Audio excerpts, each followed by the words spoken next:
ಯಾವ ಒಂದು ಬೀದಿ ವ್ಯಾಪಾರಿಗಳಿದ್ದೀರಿ ಈ ಕಾಲದ, ಈಗ ನಾನು ಮಾಡಿರ್ತಕ್ಕಂಥದ್ದು ಬೀದಿ ವ್ಯಾಪಾರ ಮಾಡ್ತಕ್ಕಂಥವ್ರು ಯಾರು ದೊಡ್ಡ ದೊಡ್ಡ ಸಮಾಜದವರಲ್ಲ.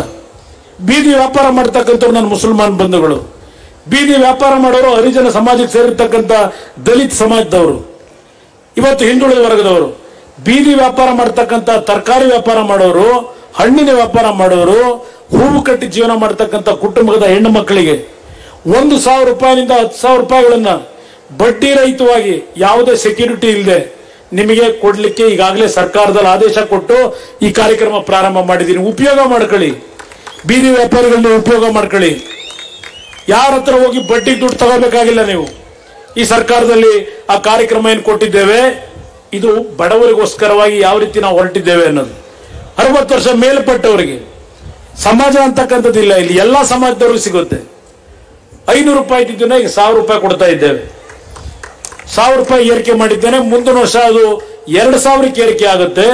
ಮುಂದಿನ 3-4 ವರ್ಷದಲ್ಲಿ ನಾನು ಏನು ಮಾತು ಕೊಟ್ಟಿದ್ದೇನೆ, 5,000 ರೂಪಾಯಿಗಳನ್ನ ಪ್ರತಿ ಕುಟುಂಬದ ಹಿರಿಯ ತಂದೆ ತಾಯಂದ್ರು, ಅವ್ರ ಈ ಭೂಮಿ ಮೇಲೆ ಬದುಕಿರೋವರಿಗೆ 60 ವರ್ಷ ಆಗಿರ್ತಕ್ಕಂಥವರಿಗೆ ಬದುಕಿರೋವರಿಗೆ ಪ್ರತಿ ತಿಂಗಳು 5,000 ರೂಪಾಯಿಗಳ ಗೌರವಧನ ನಾನು ಕೊಡ್ತೀನಿ ಅಂತಕ್ಕಂಥ ವಾಗ್ದಾನ ಏನು ಕೊಟ್ಟಿದ್ದೇನೆ, ಪ್ರಾರಂಭ ಮಾಡಿದ್ದೇನೆ ಈಗಾಗಲೇ ಕೊಡ್ಲಿಕ್ಕೆ.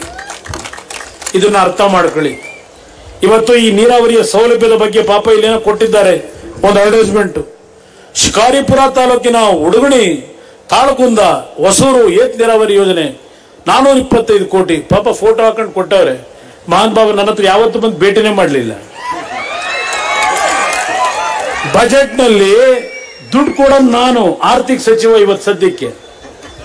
ನನ್ನ ಅನುಮತಿ ಇಲ್ಲದೆ ಒಂದು ಫೈಲ್ ಮೂವ್ ಆಗಂಗಿಲ್ಲ. ಇವ್ರು ಯಾರನ್ನ ಭೇಟಿ ಮಾಡಿ ಕಾರ್ಯಕ್ರಮ ತಂದ್ರು, ಯಾರನ್ನ ಭೇಟಿ ಮಾಡಿ ತಂದಿದ್ದಾರೆ? ಶಿಕಾರಿಪುರದ ನನ್ನ ತಂದೆ ತಾಯಂದಿರಿಗೆ, ವೀರಶೈವ ಸಮಾಜದ ಮುಖಂಡರುಗಳಿಗೂ ಮನವಿ ಮಾಡುತ್ತೇನೆ. ನನ್ನ ರೈತರ ಸಾಲ ಮನ್ನಾದಿಂದ ನಿಮ್ಮ ಕುಟುಂಬಗಳಿಗೆ ಇವತ್ತು ಸಹಕಾರ ಕೊಡ್ಲಿಲ್ಲ, ನಿಮ್ಮ ಕುಟುಂಬದ ಸಾಲ ತೀರಿಸಿಲ್ವ ನಾನು? ಅದಕ್ಕೆ ನೀವು ಯಡಿಯೂರಪ್ಪನ ಓಟ್ ಹಾಕ್ತೀರಾ?